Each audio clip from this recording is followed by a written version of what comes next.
Have a real estate dispute? Today, we're going to talk about a few ways that those disputes are commonly solved. Stay tuned.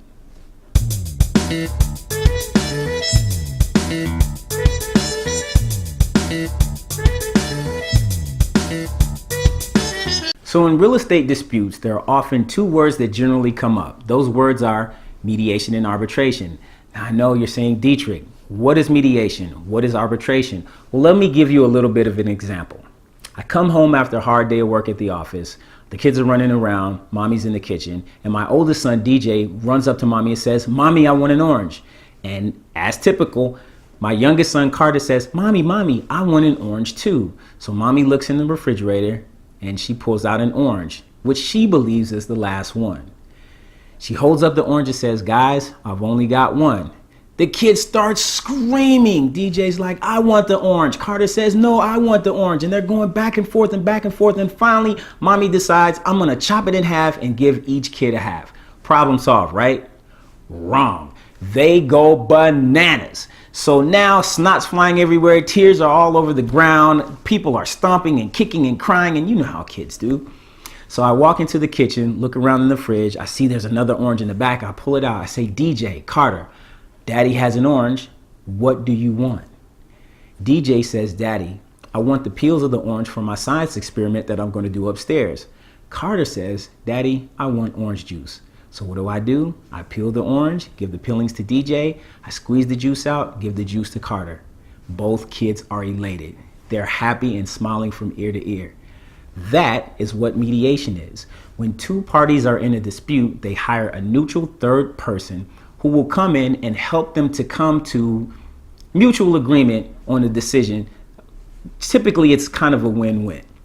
But if they can't resolve that in mediation, they can either go to litigation or arbitration.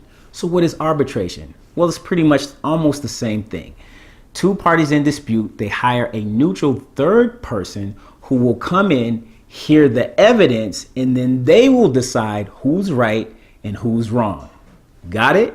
So now, in arbitration, when you get to that point, there's two things that happen. One, you give up your right to a trial by jury. And two, if you do not like the decision, you cannot appeal.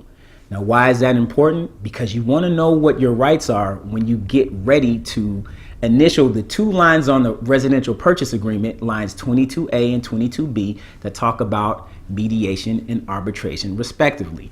Now, there's a common misnomer that goes along with this. Section 22A is a requirement on the residential purchase agreement or the RPA. You can't opt out. Even if you don't initial those lines, the contract still holds you to go through mediation first.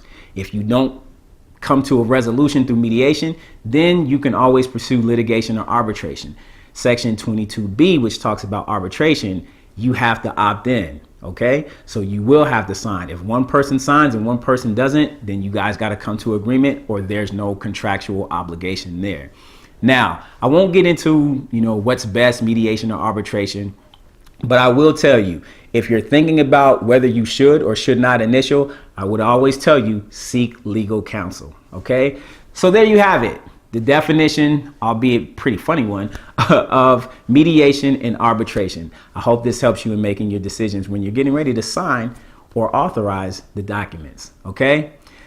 I'm Dietrich Williams with Compass Real Estate. I want to thank you again for tuning in. If you have any questions or any real estate related matters, you need my help, please feel free to call me. Thank you for watching. Stay tuned for our next edition of Info on the Go. I'll see you next time.